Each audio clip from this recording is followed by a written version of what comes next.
Thank you for your patience, everyone. Welcome to the AWRA Lunchtime webinar with Technip Oceania, presented by Amanda McSweeney, Senior Human Resources Advisor at Technip. Amanda is also the chair of Technip Oceania's Diversity Committee. So thank you for joining us this afternoon, Amanda. My name is Adriana Gaffman, and I'm the Project Manager of Programs here at the Australian Mines and Metals Association, also known as AMA, which runs the Australian Women in Resources Alliance, AWRA. AWRA is a national workforce gender diversity initiative delivered by Australia's resource industry employer group, AMA.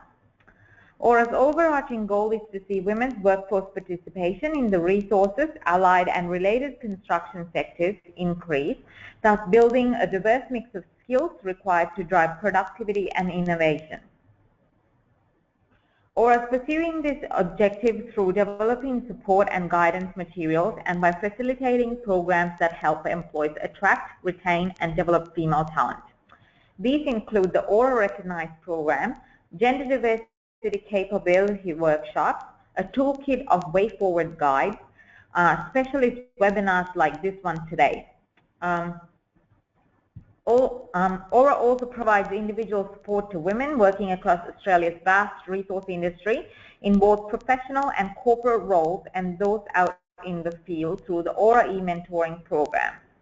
This webinar today will explore Technip Oceania's approach to workforce diversity. With more than 400 employees based at its Perth operating centre, Technip Oceania offers end-to-end project management, engineering and construction solutions for onshore, offshore and subsea oil and gas businesses in the Australian region. This year, the company was certified by the Global Top Employers Institute in recognition of its commitment to providing exceptional employee conditions and nurturing talent. As part of this commitment, Technip Oceania has made workforce diversity one of its top organisational priorities, and Amanda is here to share their journey with us today. There will then be an opportunity for questions at the end of the presentation, but if you have any questions throughout the presentation, please type them in the questions box and I will ask them on behalf of you at the end of the session. So I will now hand it over to Amanda. Thank you, Adriana. Thanks, Amanda. So Adriana, I'll just check you can see my screen now. Yes, we can. Excellent. So as Adriana has mentioned, my name is Amanda McSweeney and I'm the Senior HR Advisor at Technip Oceania and also Chair of our Diversity Committee. Adriana has introduced Technip, but again, for those who are not familiar with us, we are a world leader in project management, engineering and construction for the energy industry. Worldwide, the group has a workforce of around 36,000 people, and locally we have a workforce of around 400 in Australia. Our workforce is mostly comprised of highly specialised technical professionals who work in a niche field. As an engineering firm dealing mostly in subsea projects, our workforce has traditionally been dominated by men. Today I will talk generally about the gender diversity strategy at Technip. However, four main focus areas are developing the business case and strategy for gender diversity, aligning to our global strategy, addressing a gender pay gap, and male champions of change. At Technip, the majority of our female employees are largely represented in the support and administration functions, which is not uncommon in our industry. In July 2013, our Gender Diversity Initiative was triggered by an observation of the lack of women in management positions, success in strategic intervention in our graduate recruitment strategy, a realisation that increasing gender diversity is not going to happen itself, that it requires intervention, and an acceptance that fostering equality is the right thing to do and imperative in building our future. Our first challenge was developing a business case to present to the leadership team on why gender diversity needed to become an area of investment. With so much research having now been done, it was clear that it made good business sense for Technip to make gender balance a business priority. One of our first activities was to set our leadership team, all of which at that point in time were male, some homework. Our leaders all took home and read a copy of Sheryl Sandberg's book, Lean In. We provided them with a copy of the book to read in the hope it gave an understanding on how gender roles play out in the workforce. We provided them with points to consider as they were reading, prompting them to relate to real-life examples and experiences of when women have faced barriers in our organisation. Our first challenge was a success, and the members of our top leadership team are now committed to achieving gender equality and demonstrate this in their day-to-day activity. It was agreed that there would be a budget provided and dedicated resources to implement a gender equality strategy. I'm also pleased to say that in 2014, our first female leadership team member was appointed as a direct result of our promotion of gender diversity. She now acts as the executive sponsor to our Gender Diversity Committee. Following the endorsement from our leadership, we launched an internal survey to understand perceptions on gender equality by our general workforce. We had 165 respondents to the survey, 50% of which were men. The survey demonstrated that whilst we had the basis of good general policies and practices to promote gender equality, there was still an overall view that there was not a great gender balance in the business, and that majority of people wanted to see this change. Having heard the thoughts and perceptions throughout the business, it assisted us in building our charter. Our charter set out our mission, purpose and objectives and underpin what we were going to try and achieve in our activity. Our committee or coordination team was born and named Strive, supporting Technip reach its vision for equality. Our overarching mission was to strive to attract, retain, engage, develop, promote and retain women to maintain a gender diverse culture necessary for the long-term success of the business. Anyone in the business could nominate to be a part of the coordination team. However, we did intervene to ensure there was a gender, occupation and age diverse representation. While Strive's current primary purpose is to facilitate the advancement of women's careers and encouraging greater representation and participation of women at Technip, the long-term advocacy is all facets of diversity. When setting our local strategy, we decided there were 3 areas of focus that Strive would develop objectives within. Our training, networking and affiliations focus group introduces initiatives supportive of the Strive Charter and aims to facilitate the development of the necessary capabilities and skill sets of our female employees. We encourage and provide forums for internal networking, recognising that establishing, developing and maintaining a strong network of connections leads to valuable information sharing among individuals and opens doors to career opportunities within Technip. The focus area assists employees to utilise a range of programs and associations in order to keep them challenged, motivated, inspired and educated professionally in their chosen career path. Procedures and accreditations assist developing ways to effectively communicate Technip's benefits and continually review and recommend initiatives in support of the Strive Charter. The group provides feedback on ensuring Technip has benefits and procedures in place that will assist in developing a gender diverse culture, enabling both men and women to thrive. And finally, the mentoring focus group supports the corporate mentoring program by providing resources, support and coaching for mentors, in particular those with female mentees. They also assist HR in identifying participants from a diverse talent pool and encourage participation in the program. In December 2013, Technip Group, the corporate office, announced that gender diversity would be one of our global strategic priorities. A Vice President of Group Gender Diversity was appointed. I was hoping to show a video today of Katrin Sharp speaking. However, due to some technical difficulties, I won't be able to show that today. However, Adriana will send around a link to the video following the presentation as it is available on YouTube. With a substantial focus on gender diversity, we quickly saw a high level of commitment from top leadership. It was recognised that to succeed in our competitive business environment, we must attract and retain the best talent, and that it is why gender diversity is important for Technip. A global gender diversity forum was held in Paris in 2014 and attended by top leadership from across the global organisation to help create and share a common gender inclusive language and vision, and to celebrate the achievements of women at Technip.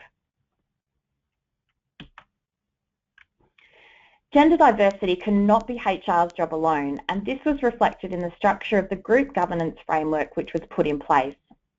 Our board, which supervises and endorses activity, the steering committee, made up of our group HR director, vice president of gender diversity, and 4 senior vice president, president level positions who make high level decisions on strategy priorities and who also report on our action plan to our chief executive officer. The advisory committee, which comprises of 23 regional business unit representatives who hold senior positions in each region.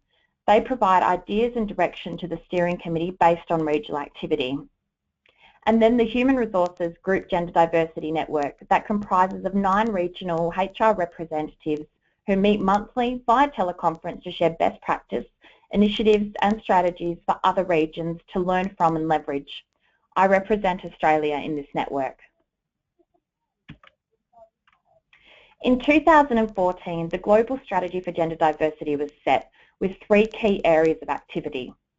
Train, to build awareness of gender diversity from the top down, train the trainers to cascade the gender diversity message in the form of gender intelligence workshops. Tell, to communicate. Communicating our actions has been an integral part of our strategy, both locally and globally. We have released special internal publications with a spotlight on gender diversity and held a global summit of women in June 2014 in Paris. Making sure that what we are doing is seen in the organisation reaffirms that this is a strategic priority. And track. Tracking our progress by participating in various certification programs. For Technip, Oceania, it was then imperative that we reviewed our local strategy to ensure there was alignment in our messaging and what we were trying to achieve. In 2014, myself and 2 colleagues were recognised in Paris winning the Jacques Franklin Award, which is a group award intended to encourage and reward those who, by fully living and applying the group values, contribute to the development of Technip. Strive won in the category of encouraging a fair return for all, for being proactive and leading the way in setting the benchmark for gender diversity strategy in Technip. For those of you with a strong attention to detail, you may have already noticed the use of our colour palette throughout the presentation. We have developed a strong visual identity which is incorporated into our presentations, communications and merchandise. By applying our brand thoroughly and consistently, it will continue to preserve the strength and legitimacy of our gender diversity identity. As Strive was launched prior to the development of the brand, we have reworked our material to align with the global image. Posters, banners, booklets displaying our gender diversity brand can be seen throughout the office and keeps our initiative visible so that it's at the forefront of people's minds. This diagram shows a high-level summary of the steps we took in implementing our local strategy. Surveying our workforce, which demonstrated a readiness for change. Establishing a diverse committee to combine talents and deliver success. Defining committee roles and responsibilities to embed a driving change throughout the organisation. An intranet page to facilitate information sharing. A launch event incorporated by Technip Corporate demonstrating trust and confidence between teams, and now ongoing, we measure success by analysis and measurement of statistics and an annual survey to demonstrate if what we're achieving the culture change we're striving for. Some highlights of our progress to date are summarised in the following slides. In our procedures and accreditations focus area, we've implemented paid parental leave and a Keeping in Touch program to assist in remaining in touch with employees on parental leave. We have an approved ramp-up period on return to work to assist employees in making a transition back into the workplace, emergency childcare vouchers, flexible work practices, both formal and informal, and we've also become an accredited breastfeeding-friendly workplace. Our graduate recruitment strategy has also proven incredibly successful, and this year our offers were made up of more than 50% females. In training and networking and affiliations, we've established a training catalogue which contains options for targeted training and development for females, for example, assertive communication for women, negotiation skills. All managers have attended gender inclusivity and unconscious bias training, which has influenced our recruitment and promotion process. Roundtable networking events and a My Story series where senior members of the business can share their career experiences and advice. We also encourage and promote female representation at traditionally male-attended external events to facilitate internal and external networking opportunities for females. And we encourage participation in external committees, for example, the Women in Safety Committee. We've also hosted many events which has assisted in building awareness of the gender diversity priority, including open committee meetings, lunch and learns, and various sponsorships. In 2015, we launched our corporate mentoring program, which has 12 mentor-mentee pairings. The program has proven to be very successful thus far. We've also participated in an external mentoring program which provides mentoring opportunities for high school-aged children interested in engineering. In 2016, we will look further into the concept of sponsorship.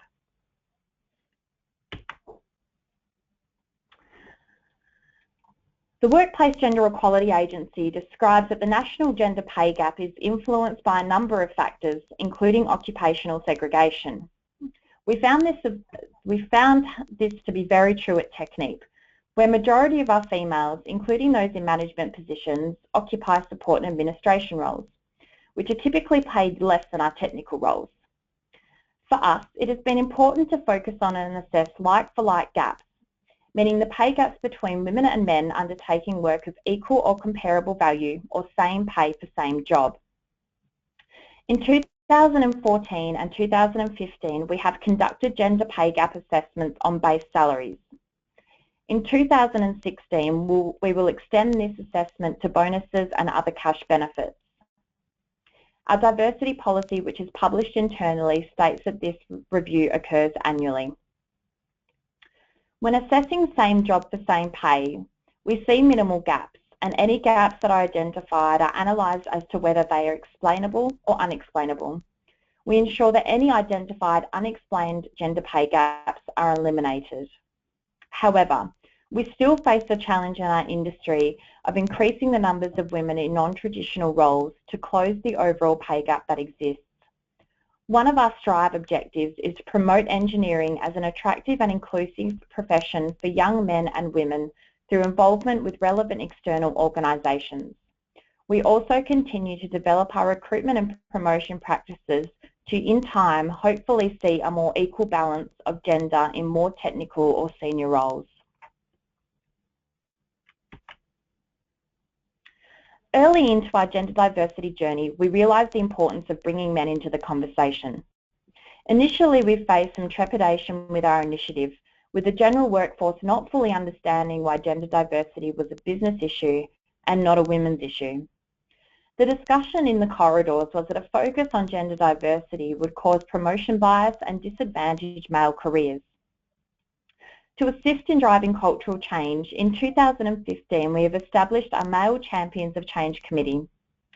Our Male Champions of Change are committed to accelerating rate of change in the organisation. They listen to a wide range of stakeholders on the issues, learn about gender equality issues by attending seminars and reading resource material, and act as sponsors for female talent. Our Male Champions of Change were selected to ensure we had a good cross-representation from the business, from different backgrounds and age groups, but all seem to be respected leaders. We have also elected 2 executive sponsors on the committee who are additional voices at the leadership table with our STRIVE sponsor. Strive works alongside the Male Champions of Change to ensure their views are taken into account in any initiatives we are implementing, including providing feedback on our annual objectives. They play a pivotal role in helping the development and shaping our gender diversity actions.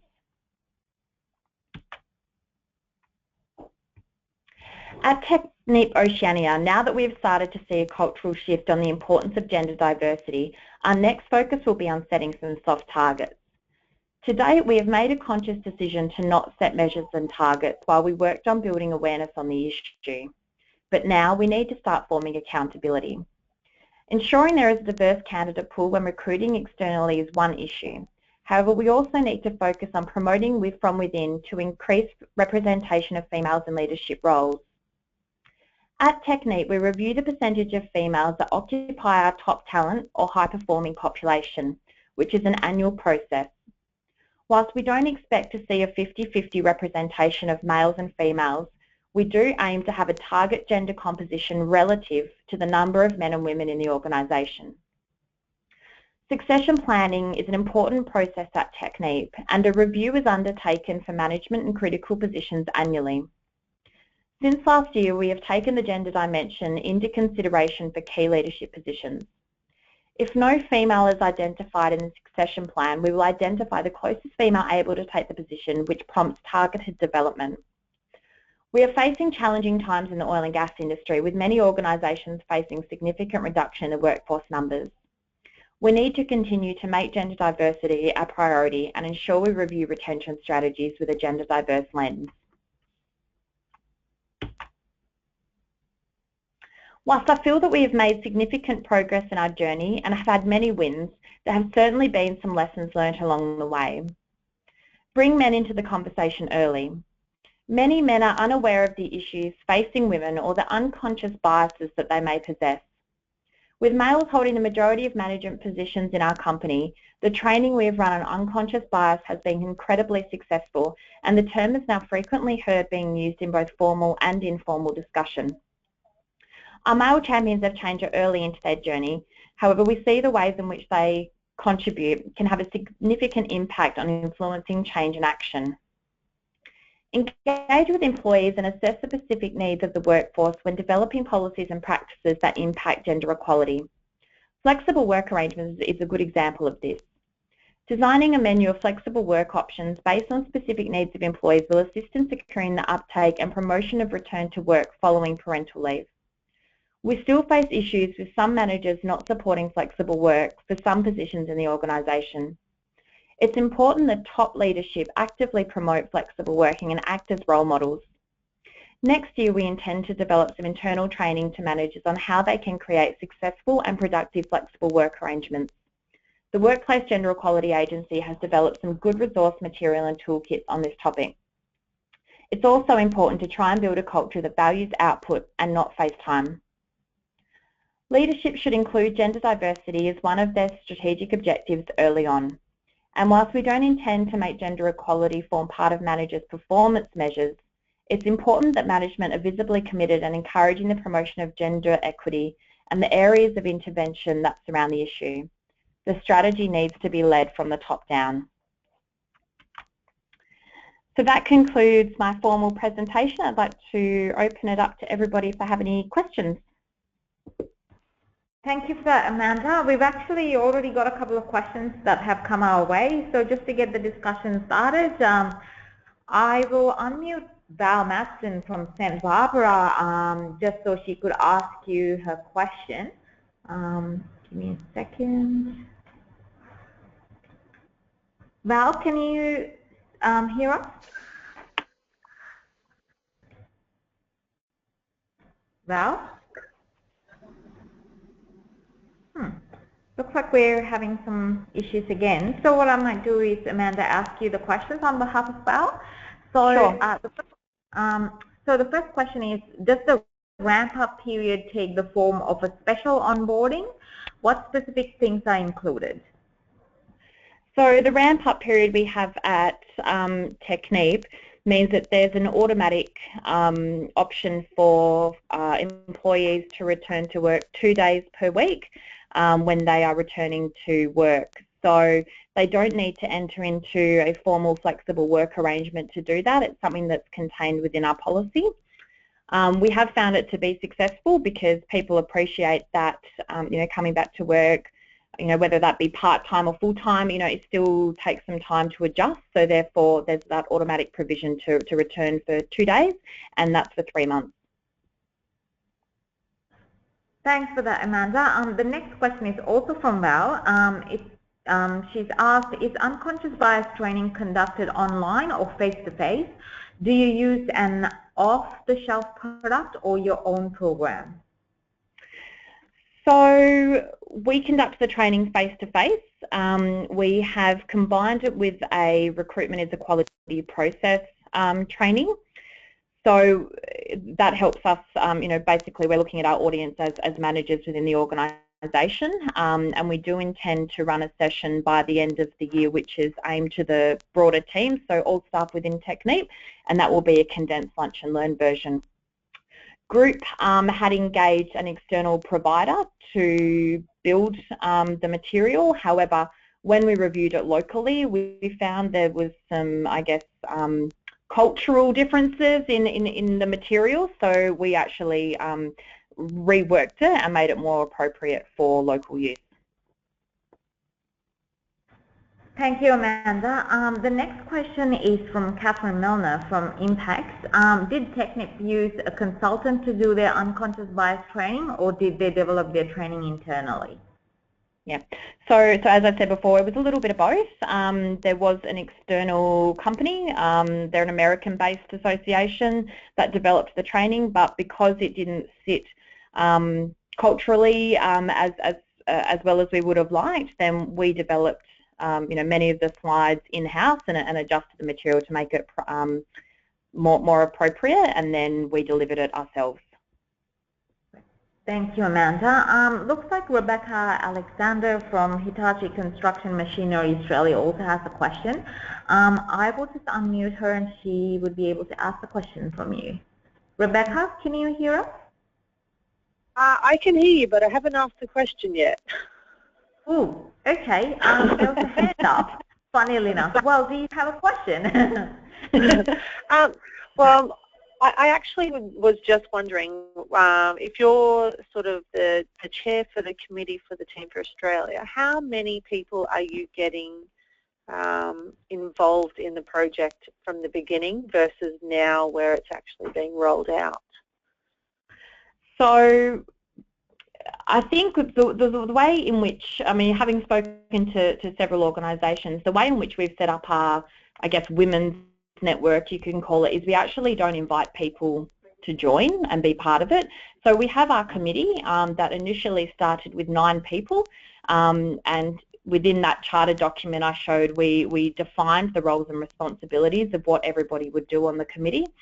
But it's in terms of the broader, the broader team within Technip, nobody actually joins to be part of the network. It's just something that's become embedded in the way we do business.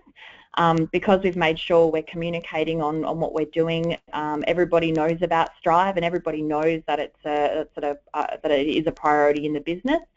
Whenever we have a town hall or staff meetings, then the top leadership will make sure they mention our gender diversity initiatives and how we're tracking against our objectives. So yeah, I can't say that we've really seen any shift in numbers because it's just something that exists within the business. That's awesome.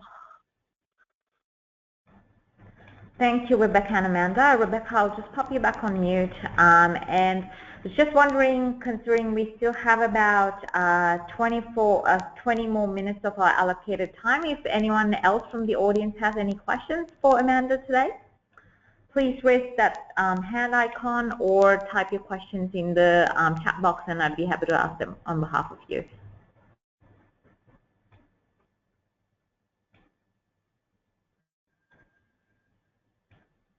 If you also have any comments for Amanda, please feel free to let us know about that as well.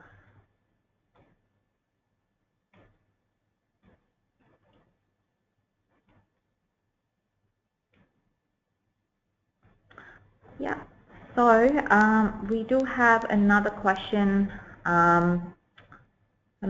I'm just going to unmute Catherine here just to see if she can ask you the question.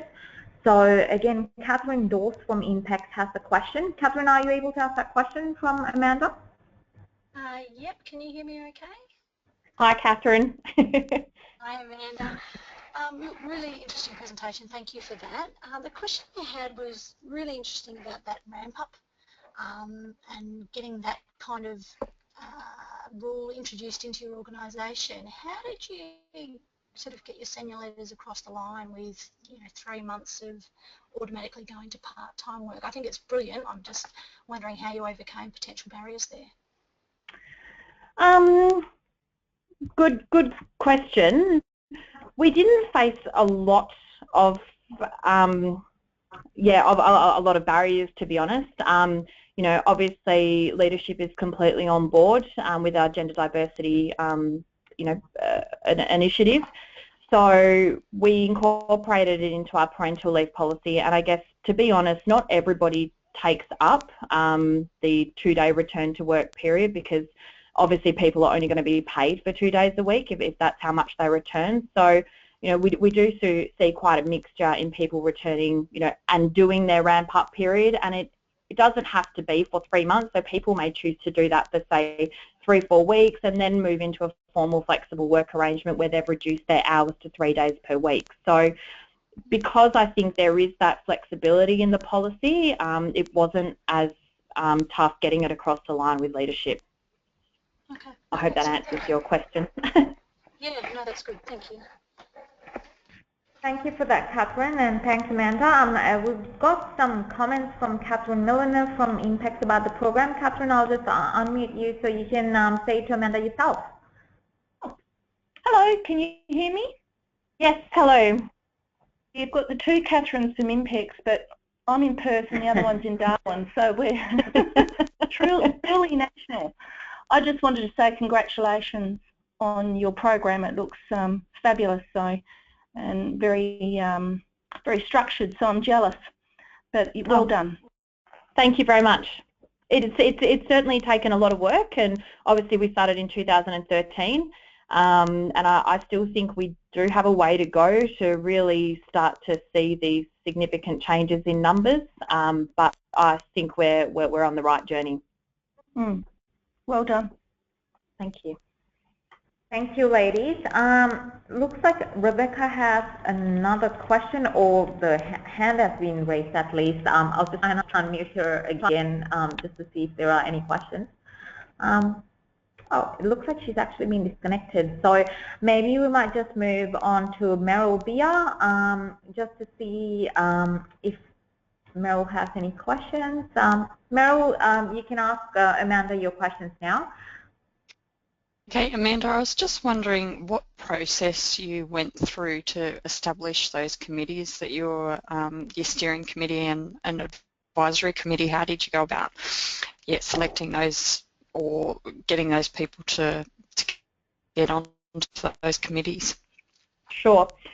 So initially there was a working group that got together, and it was really just quite an informal discussion of some of the more senior people in the business and some of our younger female engineers who noticed that there is a lack of females in management positions in the business. So from there it was really HR was also involved in that discussion. So the HR manager at the time and myself took on to, I guess, leading the initiative, and we put out an open call for people who would be interested in joining the committee. So we received quite a good response.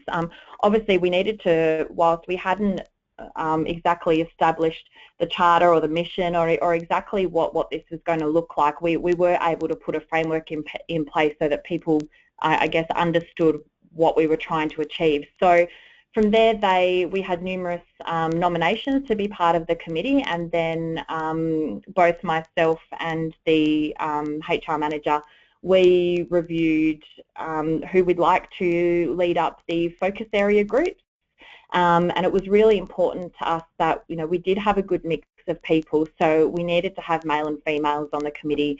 We needed to have people from different disciplines, and we needed to have people from, you know, different age brackets, so that there was people that had families, people that didn't have families, because that's where we really start to generate some good thought and some good ideas on making sure we touch everybody in the organisation.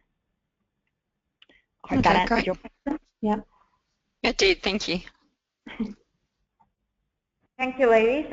So it looks like Rebecca does have another question, but we're having some technical issues. So Amanda, I've got a question from Rebecca for you. She just wanted to ask if the Australian team led this nationally. Was it because of Technip Australia starting something, or was it from a global head office initiative? No, so in Australia we did kickstart this, and we did make it a objective first of all.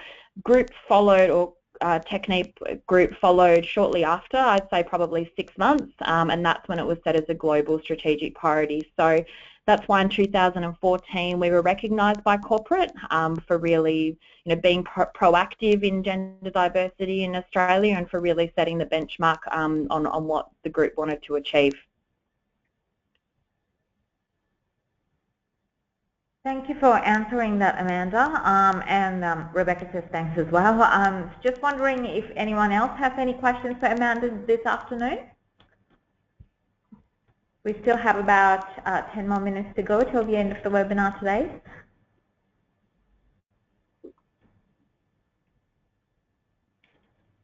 So if you do have any questions, once again, please click on that palm icon on your screen, or just type away the question in the chat box. Thank you.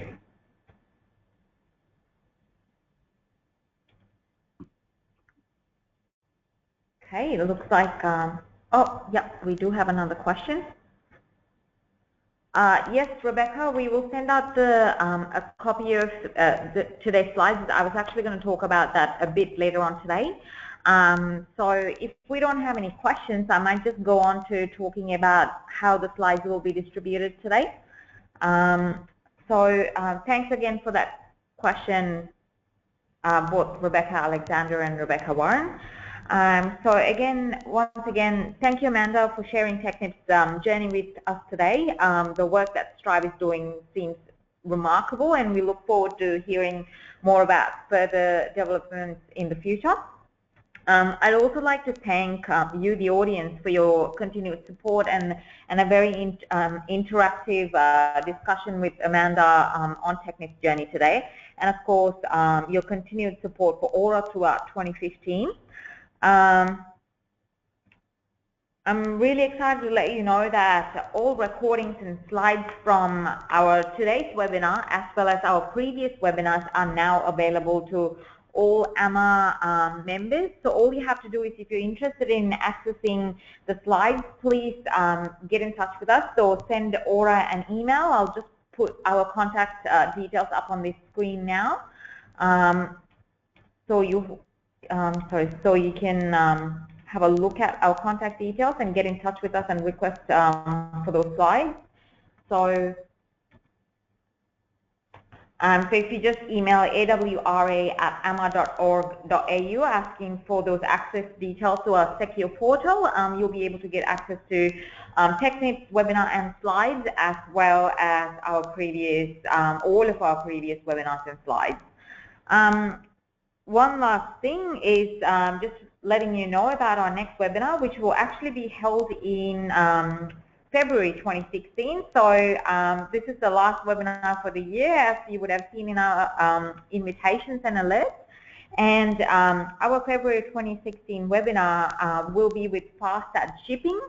Fastad are actually a gold award winner of the AWRA Recognized Award for Workforce Diversity, and also the 2015 winner of the AMA Indigenous Employment and Retention Award. So it'll be a really, really great opportunity for you to hear from another industry leader on the different things that they have done and they continue to do to promote workforce diversity within their industry, as well as the resources and related sectors. So once again, thank you very much for joining us this afternoon and for your continued support for AWRA throughout We look forward to working with you and assisting you in your various workforce diversity agendas in 2016, and I hope everyone has a great holidays, and look forward to catching up with you in 2016. Thank you, everyone, and thank you, Amanda.